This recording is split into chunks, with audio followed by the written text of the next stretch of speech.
ನಮಸ್ಕಾರ ಸ್ನೇಹಿತರೆ, ನಮ್ಮ ನಂಬಿಕೆಗೆ ಸ್ವಾಗತ ಸುಸ್ವಾಗತ. ಸ್ನೇಹಿತರೆ, ಶ್ರೀನಿವಾಸ ಎಂಬುದು ದೇವರ ಹೆಸರುಗಳಲ್ಲಿ ಒಂದು.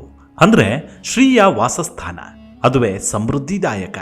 ಶ್ರೀ ಎಂಬುದು ಸಮೃದ್ಧಿಯನ್ನು ನೀಡುವ ಲಕ್ಷ್ಮಿಯ ಸಮಾನಾರ್ಥಕವಾದ ಪದ. ಶ್ರೀಯನ್ನ ಆತಿಥ್ಯ ವಹಿಸುವ ಶ್ರೀನಿವಾಸನ ರೂಪ ಎಂದೇ ಪರಿಗಣಿಸಲಾಗಿದೆ. ತಿರು+ ಪತಿ ಅಂದರೆ ಸಮೃದ್ಧಿಯ ವಾಸಸ್ಥಾನ ಎಂದರ್ಥ.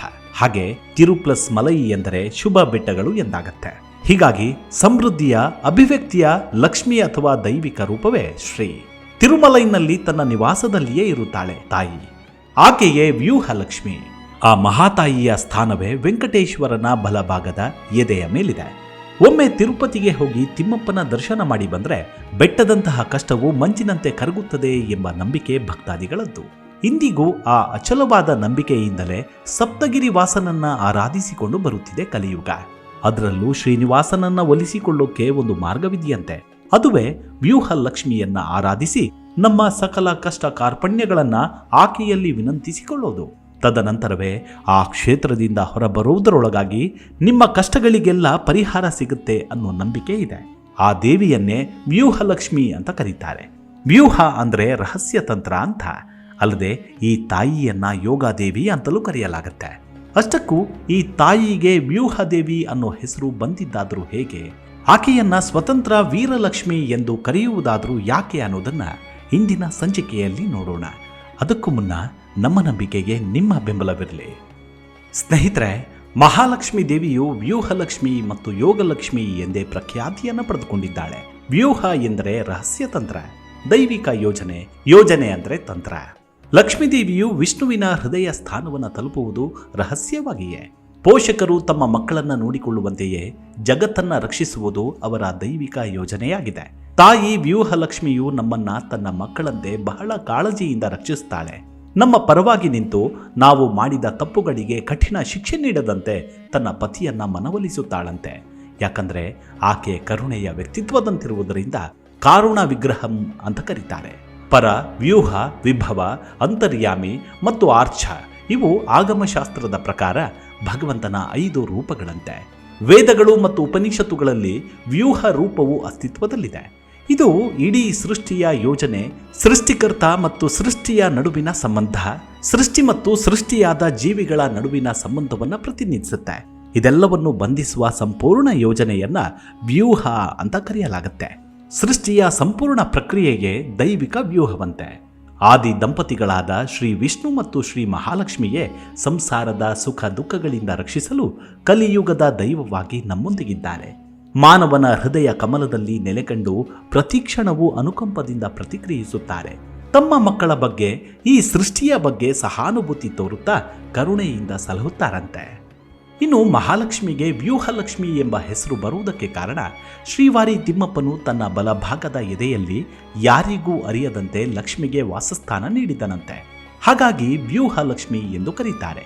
ತಾಯಿಯು ಪದ್ಮಾಸನ ಭಂಗಿಯಲ್ಲಿ ಕೆಳಗಿನ ಬಲ ಮತ್ತು ಎಡ ಕೈಗಳು ಅಭಯ ಮತ್ತು ವರದ ಭಂಗಿಯಲ್ಲಿ ಮತ್ತು ಮೇಲಿನ ಬಲ ಮತ್ತು ಎಡ ಕೈಗಳು ಕಮಲ ಮುದ್ರೆಯನ್ನು ಹಿಡಿದುಕೊಂಡು ಮಂದಹಾಸ ಬೀರುತ್ತಾ ತಾಯಿ 2 ಕೈಗಳಲ್ಲೂ ಕಮಲವನ್ನು ಹಿಡಿದು ವಿರಾಜಮಾನಳಾಗಿದ್ದಾಳೆ.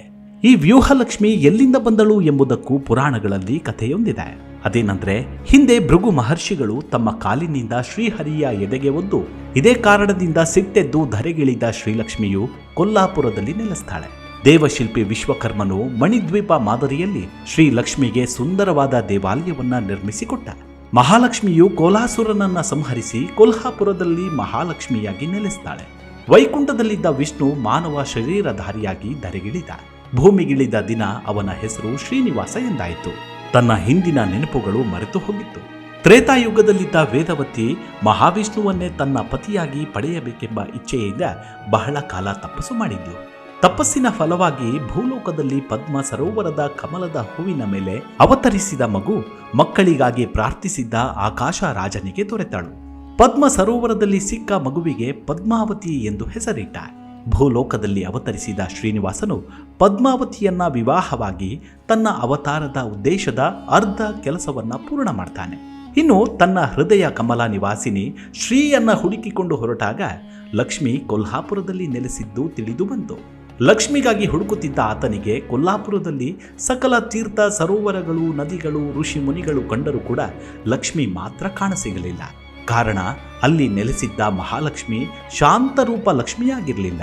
ಭೃಗು ಮಹರ್ಷಿಗಳ ಕಾರಣಕ್ಕೆ ಬಂದ ಕೋಪ ಮತ್ತು ಕೊಲ್ಲಾಪುರಕ್ಕೆ ಬಂದು ರಾಕ್ಷಸನನ್ನ ಸಂಹಾರ ಮಾಡಿ ರಜೋಗುಣದವಳಾಗಿ ರೌದ್ರ ರೂಪ ಧರಿಸಿದ್ಲು. ಇದರಿಂದ ಶ್ರೀನಿವಾಸನಿಗೆ ಲಕ್ಷ್ಮಿಯೂ ಸಿಗಲಿಲ್ಲ. ಶ್ರೀನಿವಾಸನು ಲಕ್ಷ್ಮಿಯನ್ನ ಒಲಿಸಿಕೊಳ್ಳಲು ಅಲ್ಲಿಯೇ ಬಹಳ ಕಾಲ ತಪಸ್ಸಿನಲ್ಲಿ ಕಳೆದ. ಆದರೂ ದರ್ಶನ ಸಿಗಲಿಲ್ಲ. ಆಗ ಅಶರೀರವಾಣಿಯಾಯಿತು, ಇಲ್ಲಿ ಕುಳಿತರೆ ಮಾತೆ ಸಿಗೋದಿಲ್ಲ, ಬೆಟ್ಟಕ್ಕೆ ಹೋಗಿ ಕುಳಿತು ತಪಸ್ಸು ಮಾಡು ಎಂಬ ವಾಣಿ ಬಂತು. ಬೆಟ್ಟದತ್ತ ಹೊರಟ ಶ್ರೀನಿವಾಸ ಶುಕ ಮಹರ್ಷಿಗಳ ಆಶ್ರಮಕ್ಕೆ ಬಂದ. ಅವರ ಆದೇಶದಂತೆ ಆಶ್ರಮದ ಸಮೀಪಕ್ಕೆ ದೊಡ್ಡ ಸರೋವರವನ್ನು ತೋಡಿ ಅದರಲ್ಲಿ ದೇವಲೋಕದಿಂದ ತಂದಂತಹ ಸಾವಿರಾರು ಕಮಲದ ಪುಷ್ಪವನ್ನು ತಂದಿಟ್ಟು ಅದು 12 ವರ್ಷಗಳ ಕಾಲ ಬಾಡದಂತೆ ಕಾಪಾಡಲು ಸೂರ್ಯನನ್ನು ಪ್ರಾರ್ಥಿಸಿ ಸೂರ್ಯನ ಕಿರಣಗಳು ಬೀಳುವಂತೆ ಮಾಡಿ ತಪಸ್ಸನ್ನ ಮಾಡಲು ಕುಳಿತ. 12 ವರ್ಷಗಳ ಕಾಲ ಕಠಿಣ ತಪಸ್ಸನ್ನ ಮಾಡಿದ. ಅದೇ ಸಮಯಕ್ಕೆ ಭೃಗು ಮಹರ್ಷಿಗಳು ಬಂದು ದೇವಿಯಲ್ಲಿ ಕ್ಷಮೆಯಾಚಿಸಿದರು. ಲಕ್ಷ್ಮಿ ಅವರ ಪ್ರಾರ್ಥನೆಗೆ ಕರಗಿ ಕಾರ್ತಿಕ ಶುದ್ಧ ಪಂಚಮಿಯ ದಿನ ಶುದ್ಧ ಸತ್ವ ರೂಪದಲ್ಲಿ ಸರೋವರದಲ್ಲಿನ ಕಮಲ ಪುಷ್ಪದ ಮೇಲೆ ಆವಿರ್ಭವಿಸಿದ್ಲು. ಮಾತೆಯ ದರ್ಶನ ಪಡೆದ ದೇವಾನುದೇವತೆಗಳು ಹರ್ಷಗೊಂಡರು. ಶುಕ ಮಹರ್ಷಿಗಳು ದೇವಿಯನ್ನ ಪ್ರಾರ್ಥಿಸಿ, ತಾಯಿ, ಈ ಆಶ್ರಮದಲ್ಲೇ ನೆಲೆ ನಿಲ್ಲು ಎಂದು ವಿನಂತಿಸಿಕೊಳ್ತಾರೆ. ಲಕ್ಷ್ಮಿ ಒಪ್ಪಿ ಅಲ್ಲಿಯೇ ನೆಲೆಸ್ತಾಳೆ. ಪದ್ಮದಲ್ಲಿ ನೆಲೆಸಿದ್ದರಿಂದ ಅವಳ ಹೆಸರು ಅಲಮೇಲ್ ಮಂಗಾದೇವಿ ಎಂದಾಯಿತು. ಕಮಲ ಅಂದರೆ ಪದ್ಮ, ಮೇಲ್ ಅಂದರೆ ಪದ್ಮದ ಮೇಲೆ, ಮಂಗ ಅಂದರೆ ದೇವಿ. ಶುಕಪುರದಲ್ಲಿ ಆವಿರ್ಭವಿಸಿದ ಕಾರಣ ಶುಕಪುರ ಎಂಬ ಹೆಸರಿನ ಬದಲು ಅಲ್ಮೇಲ್ ಮಂಗಾಪುರ ಎಂದಾಯಿತು. ವೈಕುಂಠದಿಂದ ಕೋಪಗೊಂಡು ಬಂದ ಸಿರಿದೇವಿಯು ಶುದ್ಧ ಸತ್ವ ಸ್ವರೂಪದಲ್ಲಿ ಆವಿರ್ಭವಿಸಿ ವೀರಲಕ್ಷ್ಮಿ ಎನಿಸಿ ಸ್ವತಂತ್ರಳಾಗಿ ನೆಲೆಸ್ತಾಳೆ. ಇದಕ್ಕೆಲ್ಲ ಕಾರಣ ದೇವಿಗೆ ಶ್ರೀಹರಿಯಿಂದ ದೂರ ಇರಲು ಆಗಲಿಲ್ಲ. ಅಂದು ಕೋಪದಿಂದ ವೈಕುಂಠ ಬಿಟ್ಟು ಭೂಲೋಕಕ್ಕೆ ಬರುವ ಮುನ್ನ ಭೃಗು ಮಹರ್ಷಿಗಳು ಇದ್ದಂತೆ ಶ್ರೀಹರಿಗೆ ನಾನು ಇಲ್ಲಿ ಇರೋದಿಲ್ಲ ಎಂದು ಶ್ರೀಹರಿಯನ್ನ ಬಿಟ್ಟು ಹೋಗುವಾಗ, ಇನ್ನು ಈ ರೂಪದಲ್ಲಿ ನಾನು ಬರುವುದಿಲ್ಲ, ಬರುವುದಾದರೆ ಶುದ್ಧ ಸತ್ವ ರೂಪದಲ್ಲಿ ಬರುವೆ ಎಂದು ಶಪಥವನ್ನು ಮಾಡಿ ಧರೆಗಿಳಿದು ಬಿಟ್ಲು. ಅದೇ ರೀತಿ ಶುದ್ಧ ಸತ್ವ ಶಕ್ತಿಯ ರೂಪದಲ್ಲಿ ಬಂದು ವ್ಯೂಹ ಲಕ್ಷ್ಮಿಯಾಗಿ ತನ್ನ ಸ್ವಾಮಿಯ ವಕ್ಷಸ್ಥಳದಲ್ಲಿ ನೆಲೆಸ್ತಾಳೆ. ಅದಾಗಲೇ ಶ್ರೀನಿವಾಸ ಮದುವೆಯಾಗಿ ಪತ್ನಿಯನ್ನ ಅಲ್ಲೇ ಬಿಟ್ಟು ಬಂದಿದ್ದ ಪದ್ಮಾವತಿ ಕಠಿಣ ತಪಸ್ಸನ್ನ ಮಾಡುತ್ತಾ ಬಹಳ ಕಾಲವನ್ನ ಕಳೆದಿದ್ಲು. ಈಗ ಅವಳಿದ್ದಲ್ಲಿಗೆ ಶ್ರೀಲಕ್ಷ್ಮಿ ಸಹಿತ ನಾರಾಯಣ ಅಲ್ಲಿಗೆ ಬಂದುದನ್ನು ಕಂಡು ಆಕಾಶ ರಾಜನ ಮಗಳು ಪದ್ಮಾವತಿ ಕೋಪಗೊಳ್ತಾಳೆ. ಶ್ರೀನಿವಾಸನು ಅವಳ ಹಿಂದಿನ ಜನ್ಮದ ಸ್ಮರಣೆಯನ್ನ ನೆನಪಿಗೆ ತಂದ. ನಿಜವನ್ನ ತಿಳಿದ ಆಕೆ ಶಾಂತಳಾಗ್ತಾಳೆ. ನಂತರ ಶ್ರೀಹರಿಯು ಪದ್ಮಾವತಿಗೆ ಭೂತ ಕಾರುಣ್ಯ ಸ್ವರೂಪವನ್ನ ಕೊಟ್ಟ. ಯಾಕಂದ್ರೆ ತ್ರೇತಾಯುಗದಲ್ಲಿ ಸೀತಾಮಾತೆಯ ಜಾಗದಲ್ಲಿ ವೇದಾವತಿ ಇದ್ದು ಎಲ್ಲ ಕಷ್ಟಗಳನ್ನ ಸಹಿಸಿದ್ಲು. ಅವಳ ಅಪೇಕ್ಷೆಯಂತೆ ಶ್ರೀಹರಿ ಮದುವೆಯಾದ ಪದ್ಮಾವತಿಯನ್ನ ಭೂತಕಾಲದ ಕಾರುಣ್ಯ ರೂಪದಲ್ಲಿ ತನ್ನ ವಕ್ಷಸ್ಥಳದಲ್ಲಿ ಸೇರಿಸಿಕೊಂಡ. ತಿರುಚಾನೂರಿನ ಪದ್ಮ ಸರೋವರದಲ್ಲಿ ಶುದ್ಧ ಸತ್ವ ಸ್ವರೂಪದಿಂದ ಶಕ್ತಿ ಸ್ವರೂಪಿಣಿಯಾಗಿ ಉದ್ಭವಿಸಿದ ಲಕ್ಷ್ಮಿಯು ಸ್ವಾಮಿಯ ವಕ್ಷಸ್ಥಳ ಸೇರುವ ಮೊದಲು ಸ್ವಾಮಿಯಿಂದ ಮಾತೊಂದನ್ನು ತೆಗೆದುಕೊಂಡ್ಳು. ಸ್ವಾಮಿ, ನಾನು ಈ ಕ್ಷೇತ್ರದಲ್ಲಿ ನಿಮಗಿಂತ ಮುಂದೆ ಕಾಣುವಂತೆ ನಿಮ್ಮ ವಕ್ಷಸ್ಥಳದಲ್ಲಿ ಗುಪ್ತವಾಗಿ ನೆಲೆಸುತ್ತೇನೆ. ನಿಮ್ಮನ್ನ ಪ್ರಾರ್ಥಿಸಿ ಬರುವ ಭಕ್ತರ ಕಷ್ಟ ಕಾರ್ಪಣ್ಯಗಳನ್ನ ನಾನು ಮೊದಲು ಕೇಳಿಸಿಕೊಂಡು ನಂತರ ನಿಮಗೆ ತಿಳಿಸುತ್ತೇನೆ ಎಂದು ಒಪ್ಪಿಗೆಯನ್ನ ಪಡೆದು ಶ್ರೀನಿವಾಸನ ವಕ್ಷಸ್ಥಳದಲ್ಲಿ ಗುಪ್ತವಾಗಿ ಸೇರಿ ವ್ಯೂಹ ಲಕ್ಷ್ಮಿಯಾದ್ಲು. ಪುಣ್ಯಕ್ಷೇತ್ರಕ್ಕೆ ಬರುವ ಭಕ್ತರ ಕಷ್ಟಗಳನ್ನ ಮೊದಲು ತಾನು ಆಲಿಸಲು ಶ್ರೀನಿವಾಸನಿಗಿಂತ ಮುಂದೆ ನಿಂತು ಭಕ್ತರ ಬೇಡಿಕೆಗಳನ್ನು ಕೇಳಿ ನಂತರ ಶ್ರೀನಿವಾಸನಿಗೆ ತಿಳಿಸ್ತಾಳೆ. ಭಕ್ತರ ಕಷ್ಟಗಳನ್ನು ಆಲಿಸುತ್ತಿದ್ದಂತೆ ಆ ಭಕ್ತರಿಗೆ ವ್ಯೂಹಲಕ್ಷ್ಮಿ ಒಲಿದಿರುತ್ತಾಳೆ. ಹೀಗೆ ವೆಂಕಟೇಶ್ವರ ಸ್ವಾಮಿಯ ವಿಗ್ರಹವನ್ನ ಎಲ್ಲಿಯೇ ನೋಡಿದ್ರೂ ಪರಮಾತ್ಮನ ಎದೆ ಭಾವ ಮುಂದೆ ಬಂದಿರುತ್ತೆ. ಅಲಂಕಾರವನ್ನ ಹಾಗೆ ಮಾಡಿರುತ್ತಾರೆ. ಶ್ರೀನಿವಾಸನ ವಕ್ಷಸ್ಥಳ ಉಬ್ಬಿದಂತೆ ಕಾಣಲು ಅಲ್ಲಿ ಶ್ರೀದೇವಿಯು ಶ್ರೀನಿವಾಸನಿಗಿಂತ ಮೊದಲೇ ಭಕ್ತರ ಕಷ್ಟವನ್ನ ಆಲಿಸಲು ವ್ಯೂಹ ಲಕ್ಷ್ಮಿಯಾಗಿ ನೆಲೆಸಿದ್ದಾಳೆ ಎಂಬ ಪ್ರತೀತಿ ಇದೆ. ಇನ್ನು ಮುಂದಕ್ಕೂ ತಿರುಮಲಕ್ಕೆ ಹೋದಲ್ಲಿ ಮೊದಲಿಗೆ ವ್ಯೂಹಲಕ್ಷ್ಮಿಯತ್ತ ಚಿತ್ತ ಹರಿಸಿ ತಮ್ಮ ಕಾಮನೆಗಳನ್ನ ವಿನಮ್ರವಾಗಿ ಬೇಡಿಕೊಂಡಲ್ಲಿ ಖಂಡಿತವಾಗಿಯೂ ನಿಮ್ಮ ಸಕಲ ಅಭೀಷ್ಟಗಳು ನೆರವೇರುವುದಲ್ಲದೆ ನಿಮ್ಮ ಬದುಕು ಹಸನಾಗತ್ತೆ. ಇನ್ನು ತಿರುಮಲ ಸಾನ್ನಿಧ್ಯದಲ್ಲಿ ವ್ಯೂಹಲಕ್ಷ್ಮಿಗೆ ವಿಶೇಷ ಪೂಜೆ ನಡೆಯುತ್ತೆ. ಪ್ರತಿದಿನ ಬೆಳಗ್ಗೆ ನಿತ್ಯ ಆರಾಧನೆಯ ಭಾಗವಾಗಿ ಸಾಮಾನ್ಯ ತೋಮಲ ಸೇವೆ ಮತ್ತು ಕೊಲುವಿನ ನಂತರ ಭಗವಂತನನ್ನ 24 ಹೆಸರುಗಳೊಂದಿಗೆ ಶ್ರೀ ವೆಂಕಟೇಶ್ವರನ ಸಹಸ್ರ ನಾಮಾವಳಿಯೊಂದಿಗೆ ಪೂಜಿಸಲಾಗುತ್ತೆ. ಭಗವಂತನ ಪಾದ ಕಮಲಗಳಲ್ಲಿ ತುಳಸಿ ಎಲೆಗಳನ್ನು ಅರ್ಪಿಸಲಾಗುತ್ತೆ.